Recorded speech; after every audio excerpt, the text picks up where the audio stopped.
information in this chapter, as it is with almost every chapter. Were you able to do the workbook? Yeah. Oh, good. You had, what, 2 weeks or something like that? Yeah. Cool. So, let's pray and then we'll get right into it. All right. Heavenly Father, we thank you again, Lord, for the opportunity to come together and study the Greek language. Lord, at the beginning, it seems very tedious, but Lord, help us to stick with it. And help us, Lord, to see this not as an end in itself, but as a means for us to understand your word with better clarity so that we might know you better, Lord. In Christ's name I pray. Amen. Amen. Alright, so vocabulary, basically what we're going to get is a bunch of first declension nouns and then some conjunctions he's going to throw in here. Okay? Mm-hmm. So,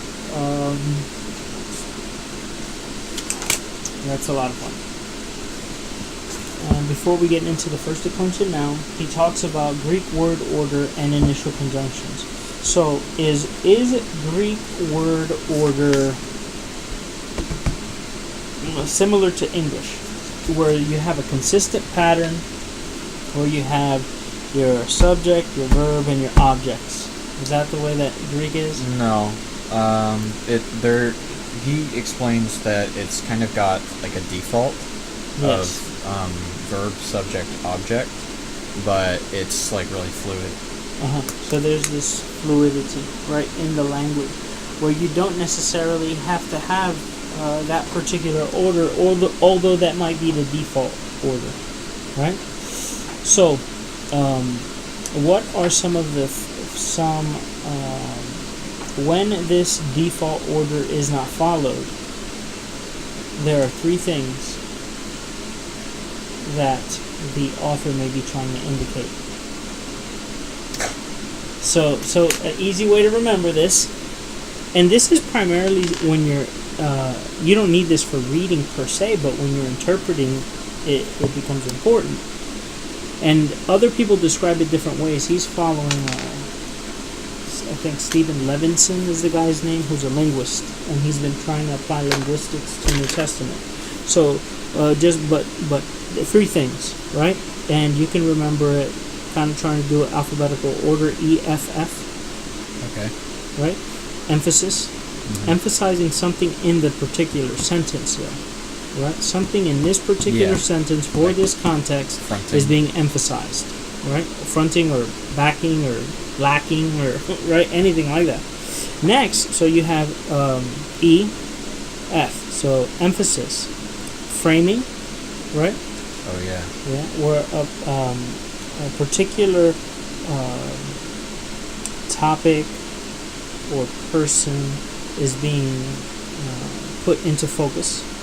Right? So, emphasis, framing, and focus.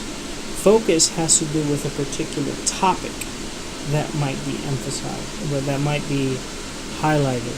All of these, to me, these 3 can easily be captured as saying emphasis, and just saying there is some type of emphasis. Oh, yeah. Right? But EFF, right?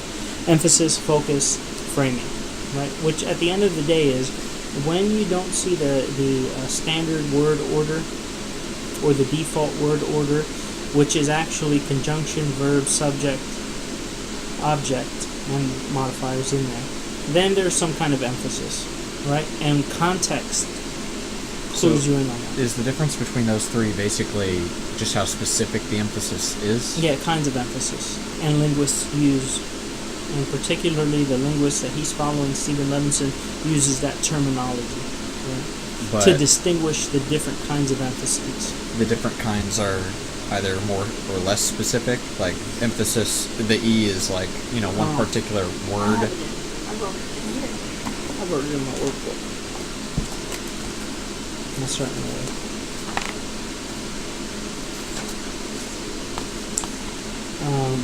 I didn't bother reading that last page, whatever. Yeah, I didn't read it. Don't worry about it. So, emphasis.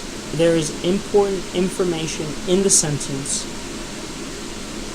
So that's one reason why the default word order may not be used or is changed. Focus is what did I write here? Orient the audience. Yeah, focus. Or is that right? Focus. Yeah. Excuse me. Framing. Framing has to do with orienting the audience to a particular topic that is being addressed, right? And that may be the original. That it's always going to be the original audience, right? The original audience, the readers. So the default word order is changed so that to orient the audience to something in the sentence, the topic, the person discussed, whatever is emphasized by the change in word order. So, like in Colossians, when you put the U up front. Yeah. Yes. Yeah. Or special. So that's framing, and then focus, special attention to a topic. Okay. But then again, I think that this can be simplified and just say whenever there's a change in the default word order, there is some kind of emphasis. And I think that's easier to remember. Okay? There's some kind of emphasis in the context, or in the sentence in particular. Okay? So that's why you have the variations in the default word order. But again, the default word order is going to be conjunction, verb, subject, object. Default word order. What does he refer to when he talks about polysyndeton? Okay, let me close my book because it's right there. Polysyndeton.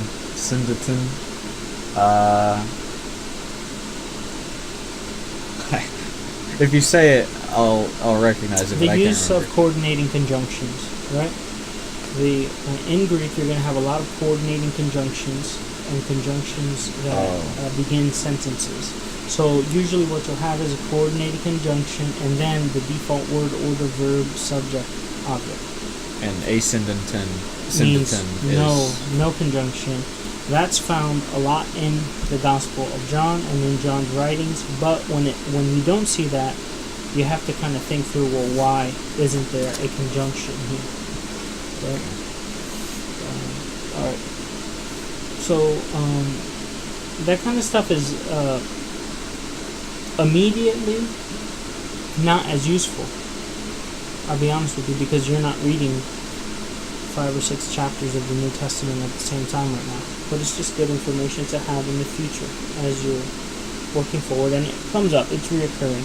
It'll come up again in the book. Okay. So now when we're talking about Greek nouns, what are the 3 characteristics or features that you have to know for every Greek noun? You have to know gender, number, and case. So case, number, gender. Case, number, gender. Or gender, number, case, right? GNC is easy for people to remember. Gender, number, case, right? Gender, number, case. And what does gender refer to? Does it refer to male, female? No. What does it refer to? What would that be? Well, that is gender. No. Is there a specific word for that? Well, that is biological gender. Oh, well, yeah. And liberals trick us with that kind of stuff, by changing having to change grammatical gender. What we're talking about is grammatical gender, and when grammatical gender matches biological gender, that's called natural gender. Okay. Right? So we have 3 genders, right? What are they? You have masculine, feminine, and neuter. Masculine, feminine, neuter. And then we're going to be looking at first declension words. And primarily, first declension words, which one of those 3 genders do they fall into? Primarily feminine. Feminine, okay. And what indicates that about the form of the word? What is it about the word that indicates that it's a first declension or feminine? The case endings. Okay, so tell me what is the identifying mark of a stem that is first declension?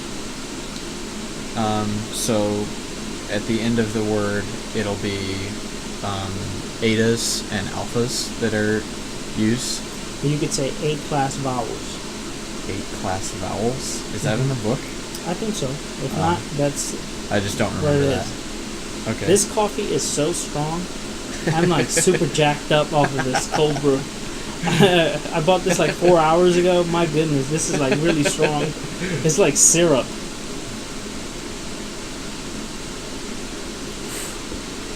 Whoa. All right, so but A-class vowels. Is Right? that the rho, iota, epsilon? No. A-class would be alpha, alphas and betas. Okay. A-class, A. Oh, A. I thought you said 8. No, I'm sorry. A, not 8. Okay. A.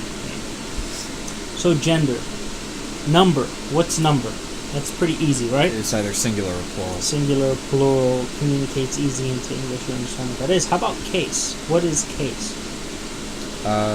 Case refers to the relationship that the word is going to have in the sentence. So subject or object or indirect object. Good. Another way to state that is by saying that case indicates function. Function. It indicates the function of the word. So the particular case that the word takes is going to indicate the particular function that the word has in the sentence. Okay. Okay? And do you remember what the 5 cases are? Yeah. Vocative, nominative, genitive, dative, and accusative. So, vocative, nominative, genitive, dative, accusative, right? And what is the vocative case? That's the case of direct address. So, give me an example from the Bible. From the Bible, Saul, why are you persecuting Yeah, there you me? go. That's a good one. Yes, also why you persecuting me. Yeah, good. Pastor Mark brought that up in his sermon on Sunday too. That's pretty good. So vocative. How about the nominative case? Give me Not an an example, but what's its function? It functions as a subject, or Okay. the part of speech that does the verb. Does the action of verb. It can also be the predicate nominative, right? Nominative can? Yeah, predicate nominative. Right. How does that function? When you have an equative verb. So a verb of being. So like, and the word was God. Oh, yeah. Yeah. Yeah, oh, that's why it They're takes a both- nominative. Yeah, they're both nominative. Okay, yeah, so nominative. How about the genitive? Generally. It's, I think he described it as like additive or something. Or you can say, I think simpler, the case of possession, Possession, yeah. which is the of, right? Or apostrophe S at the end of the word. So the case of possession. How about the dative? That's the indirect object. Good. And then the accusative. That's the direct object. I think it would be easier if they just did nominative, accusative. Makes sense, right? Dative, genitive, vocative. That kind of order would make more sense to me. But I think they do it this way because the genitive and dative are the same in the masculine and neuter. And when you have the chart, seeing those similarities are helpful, I guess. I don't know. Alright, so A-class nouns or A-class declensions. There are words that whose stems end in eta. There are words whose stems end in alpha. Right? But then there are variations to that. There are some words in the first class declension that end in eta sigma. You know any of those words? Any words that end in eta sigma? That in the nominative. And these are first declension words. Mathetes, Very good. And what does that mean? disciple, And prophetes.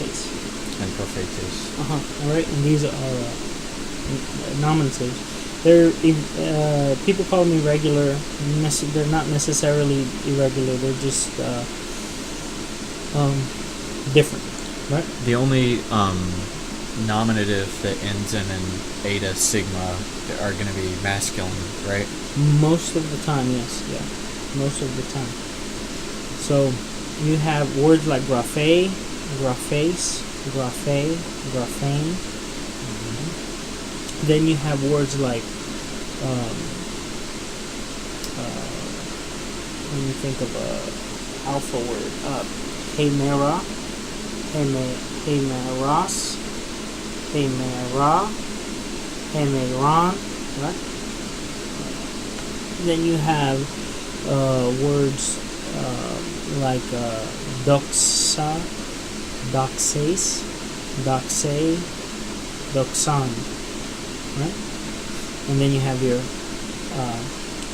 mathetes, mathetu, mathete, mathetain, right? And then all of your endings, the plural first declension endings are all going to be the same, right? Mm-hmm. So what do they look like? If you just say them, it's on, Mm-hmm. es, as. Mm-hmm. That's it. Yep, you got it. When you have masculine plural in the first declension, that does take the second declension plural forms, right? The masculines. Yeah. So like let's say the word logos. So logos is going to be logi, Right. omicron iota, and then logon, omega nu, and then logus, omega iota sigma, and then logus, omicron upsilon sigma. Right. But if you have like mathetes in the plural, it would take those endings, No, right? it takes the feminine endings Okay. because it's a first declension word. The declensional pattern trumps feminine or neuter, right? It's in this declensional pattern because the stem ending is an A class. It's an A class stem or an A class declined word, something like that. Okay. Right. All right. So then, do you remember the articles? What they are? Yes, for the feminine, for the first declension articles. So there would be taste. It would be te. No. Oh, it would be a. Yeah. With, yeah, rough breathing mark. Yeah. A, taste, te with an iota subscript. Mm-hmm. Tain. And then the plural. It's so hard not to say it, you know. Go ahead. I'll correct you. Harass me. A. It'd be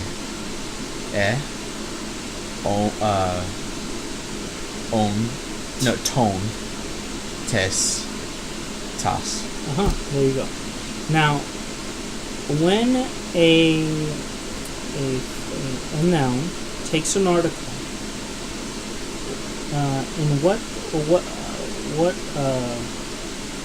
how do you know that a particular article goes with a particular noun? The article always, not always, but most of the time will directly precede. Okay, so noun. you have that. So structurally, that's correct though. So structurally, it's gonna precede the word. Not always. Sometimes you have that sandwich effect where a modifier is stuck, in between the article and the word that it goes with. But then, what are the three indicators that will tell you?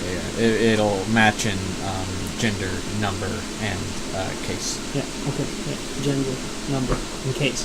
Now, the discussion that they had on the article was really helpful. So, when a noun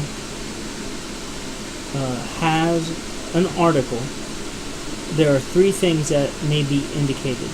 Do you know what they are? When a noun has an article? Yeah, when it takes the article. Three things that are indicated. Excuse me, when it does not have the article. Oh, when first. it does not have the Yes, article. when it does not have the article first. It indicates, like, indefiniteness. Yes.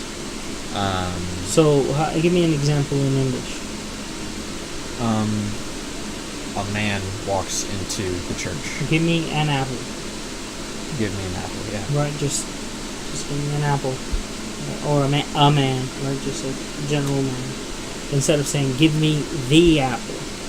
Right? Or the man walks into the church. Okay. What else? So indefiniteness? It also can indicate when you, like, introducing qualitativeness. Qualitativeness. So the quality. Right? How does that look? That may look like what John does in John 1 when he says, Theos, aim, right?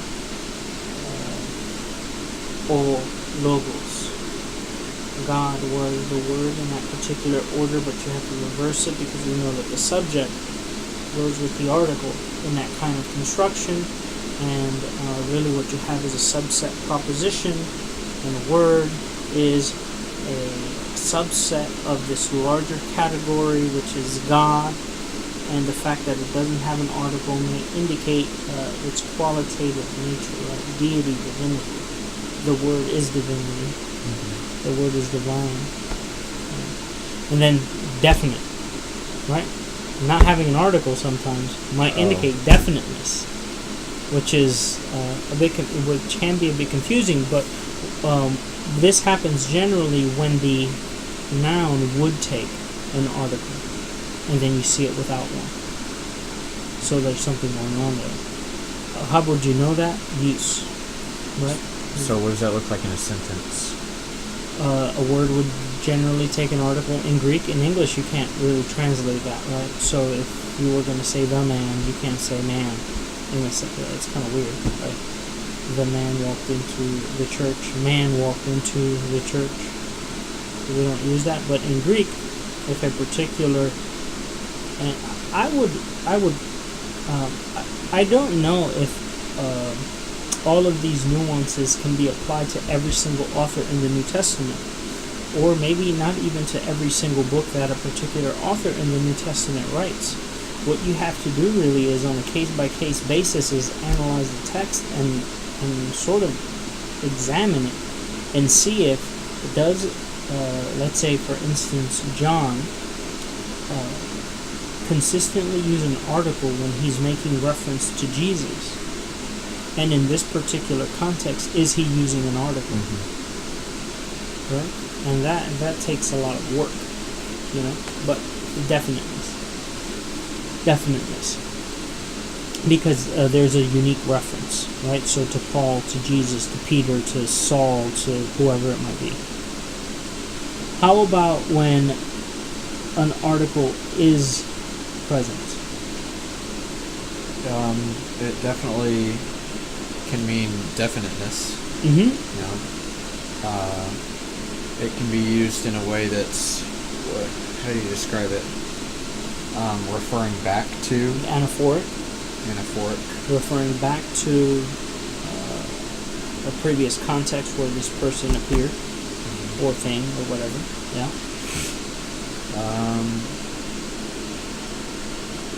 It can be used.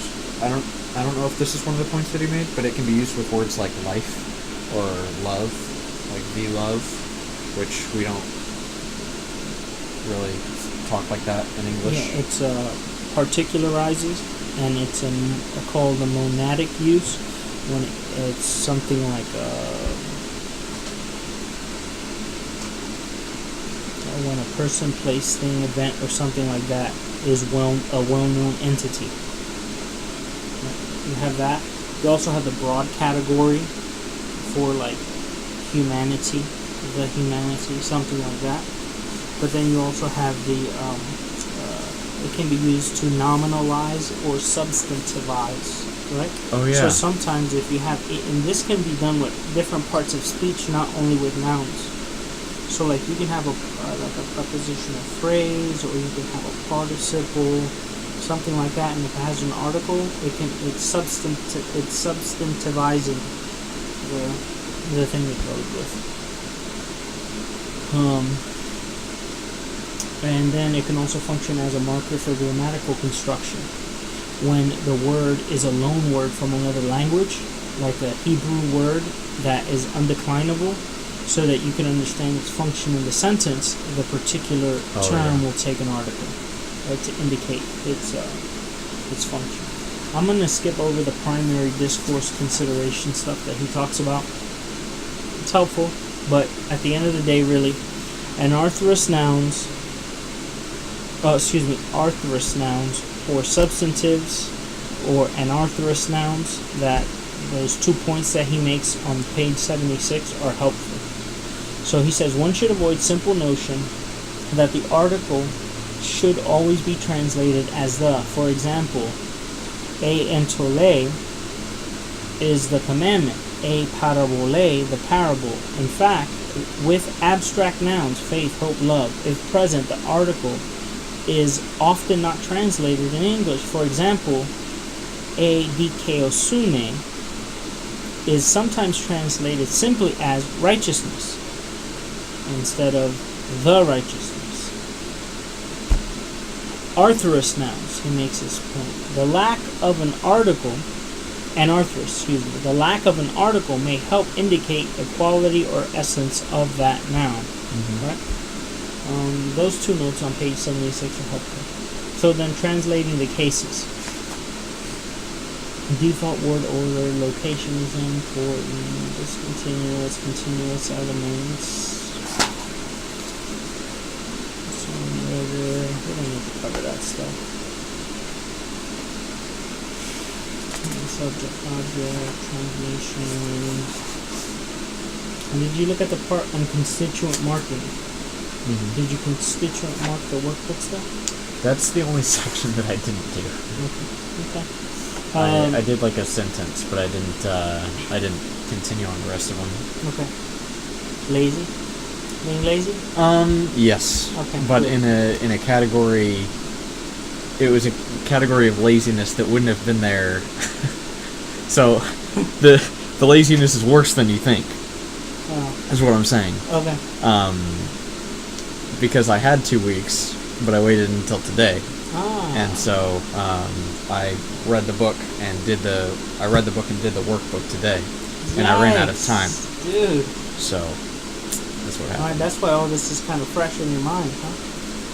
Well, yeah, and this is like the third, fourth time that I've gone through This stuff. Yeah. Okay.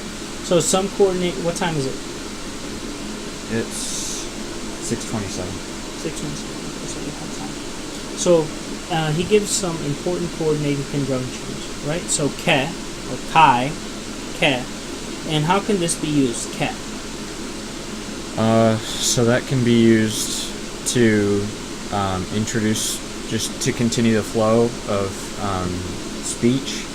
It can be used with to. It can be used to say both and. It can be used to join together two words in a sentence. So it can be used as an additive. It can be used as a conjunction. It can be used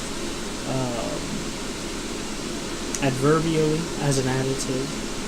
That's also even. It can be used as a conjunction, and it can just be used to continue the flow of thought. How about Allah? That's a strong contrast. Usually translated but. He makes the point that it's a what is it? Correction, point, counterpoint. Yeah. Right? So but corrective, or there could be a point, not this, but this. Yeah. Right? So something is being corrected, something is not. How about de? De is post-positive, so it's, I believe, always the second word in the sentence. And it's... what does it mark? It marks the introduction of something new. Development. Marks So, development. moreover, additionally, or now. How about in? That's also post-positive, and that means therefore. So he's, I guess, he's answering the question why? Continuity and development. Okay. That's what it's used for. Continuity and development. So would you still translate that therefore? You don't always have to translate it therefore. So he has this little note here by Wallace. Although commonly treated simply as an inferential conjunction, therefore, see Wallace, this may obscure the sense of continuity and development conveyed by in. In truth, in may be often safely translated therefore, yet this logical connection will vary in scale within the discourse.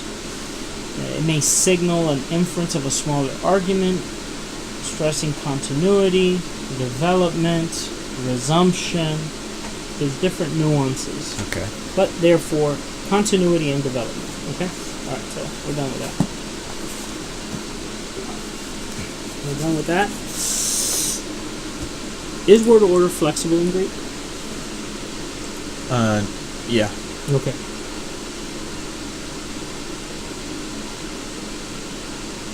So, what is the default? Conjunction, verb, subject, object. Good. Change in this default word order is for three possible reasons. That's emphasis, framing, and focus. And if you just wanted to make it real simple, you what would could you just say? say emphasis. Emphasis, right? What are the three characteristics of a Greek noun? Gender, number, and case. Mm-hmm. So how is the... And we talked about this already. Let me do some vocabulary. Righteousness. Oh, you're gonna do it backwards on me. Dios. I'm trying to take it from Erasmian To the right way. Okay, yeah, that's fine. Dikeosiune. Okay, soon. Truth. Ali Theia. Therefore. Un. Commandment. Entole. Parable. Parabole. Herod. Herodes. Life. Zoe. Kingdom. Vasilia. Vasilia. Day. Oh, I thought you were saying DE. No, day. Day is Amera. Amera. Yeah. Prophet. Prophetes. And but. Post positive. De. Judea. Judeos? Judea. Judea. Judea. Judea. Okay. Judea. But a corrective. Allah. John. Ioannes. Ioannes. Assembly. Church. Ecclesia. Ecclesia. Disciple. Student. Mathetes. And also even. Okay. Peace. Well-being. Is it E or A? Arene. Good. Did I say it Erasmian? No, when I said that? that's fine. That's fine. Arene is fine.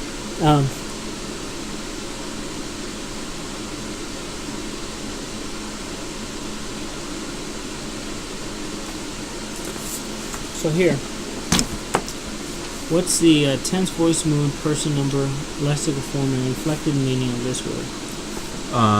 That's present,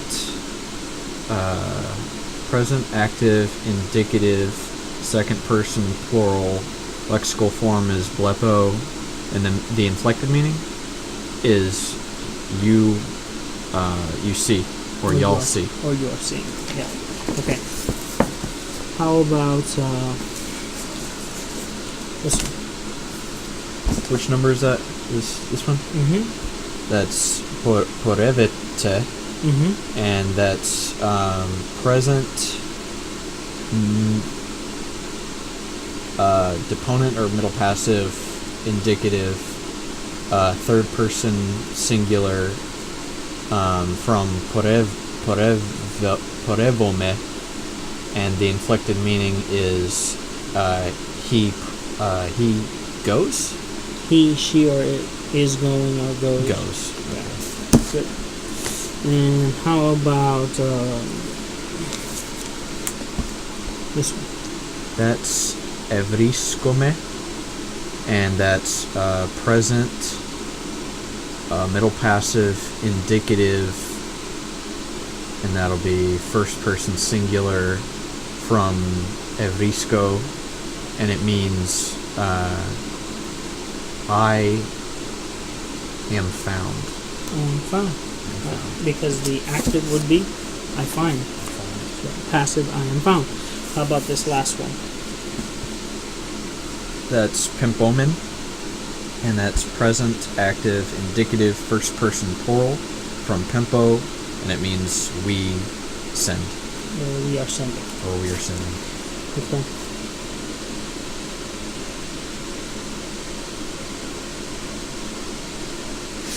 Number 3 down here. So that's prophetu, and the gender is masculine. The case is genitive, number is singular, and the literal translation is of a prophet. Of the prophet, or of the prophet. Okay, let's see.